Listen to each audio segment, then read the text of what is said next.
ഇവിടെ നമ്മൾ ചെയ്യണമെന്ന് വെച്ചാൽ സമനിരപ്പിലാണ് ഈ കുളം ഉണ്ടാക്കിയേക്കണേ. നിങ്ങൾക്ക് കണ്ടാൽ അറിയാം. അതിനകത്ത് മോട്ടറിൻ്റെ സഹായമില്ലാതെ വേസ്റ്റ് ഒഴിവാക്കാനുള്ള ഒരു ഗ്രാവിറ്റേഷൻ ഫോഴ്സിൽ വേസ്റ്റ് ഒഴിവാക്കാനുള്ള ഒരു പ്രത്യേക തരം സംവിധാനത്തിൽ നമ്മൾ ചെയ്യണേ. അപ്പോൾ അതിന് അണ്ടർഗ്രൗണ്ട് ഡ്രെയിനേജ് നമ്മൾ സെറ്റ് ചെയ്യുന്നുണ്ട്.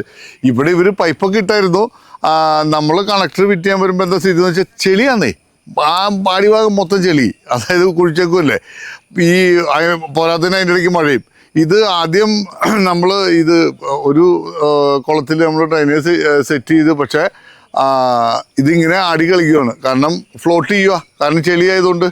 അങ്ങനെ എന്ത് ചെയ്തെന്ന് വെച്ചാൽ ഇപ്പം ആദ്യത്തെ ദിവസം വന്ന് പണി മുടങ്ങി ഈ ഒരു പ്രശ്നം കാരണം. പിന്നെ നമ്മൾ ജസ്റ്റിൻ ഭായിയോട് പറഞ്ഞു ഇതിന് ഇങ്ങനെ ചെയ്താൽ ശരിയാവും എന്ന് പറഞ്ഞിട്ട് കോൺക്രീറ്റ് ചെയ്തു. അതായത് നമ്മൾ കണക്ടർ ഫിറ്റ് ചെയ്ത് ചെയ്യുന്ന ഭാഗം സ്റ്റേബിളായിട്ട് നിൽക്കണം. അതായത് ആ സ്ലോപ്പിൽ ഇങ്ങനെ വന്നിട്ട് ആ പോർഷനിൽ വെയിറ്റ് വന്നാൽ, വെള്ളത്തിൻ്റെ വെയിറ്റ് വന്നാൽ അത് സ്റ്റേബിളായിട്ട് നിൽക്കാവുന്ന രീതിയിൽ വേണം. അപ്പം ഇതിൻ്റെ മൊത്തം ചെളിയായതുകൊണ്ട് ജസ്റ്റിൻ ഭായിക്കും പണിയായിരുന്നു. എന്താണെന്ന് വെച്ചാൽ ആദ്യം സിമെൻറ്റ് കട്ടയും കൊണ്ട് ഇങ്ങനെ അടിഭാഗം ബേസ് ക്ലിയർ ചെയ്തിട്ട്, സിമെൻറ്റ് കട്ട വെച്ച് ക്ലിയർ ചെയ്തിട്ട് അതിൻ്റെ മുകളിൽ കോൺക്രീറ്റ് ചെയ്ത് കണക്ടർ അതിനുള്ളിൽ വരത്തക്ക രീതിയിൽ കോൺക്രീറ്റ് ചെയ്തിട്ടാണ് നമ്മളിപ്പോൾ ചെയ്യണത്.